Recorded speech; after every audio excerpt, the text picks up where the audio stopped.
God is asking you to restart. నమ్మిన నేను ఇంకా చింతించను, నేను ఇంకా బాధపడను, ఏదో అయిపోయిన దాని గురించి నేను ఇంకా వేదన పడను, నన్ను రిజెక్ట్ చేసిన వారి గురించి నేను చింతించను. ఇంకా అవసరమైతే వాళ్ళ దగ్గరికి వెళ్ళి థ్యాంక్ యూ ఫర్ హీటింగ్ మీ, ఇందాక చెప్పాను కదండి, thank you for heating me, thank you for rejecting me, thank you for pushing me.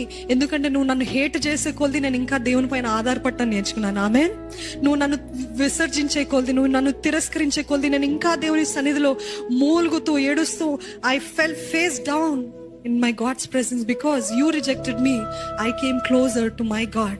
శ్రమ నొంది ఉండుట నాకు మేలాయను. ఈరోజు ఈ రిజెక్షన్ కూడా మనం ఏమనుకోవాలి తెలుసా? ఈ రిజెక్షన్ పొందుకోవటము నాకు మేలు. ఇది దేవుడు ఒక గొప్ప ఆశీర్వాదంగా, ఇది దేవుడు ఇంకా గొప్ప ఉన్నతమైనది ఇవ్వటానికే ఈ శ్రమను అనుమతించాడు. థ్యాంక్ యూ జీసస్ అని బిగ్గరగా చెప్దామండి.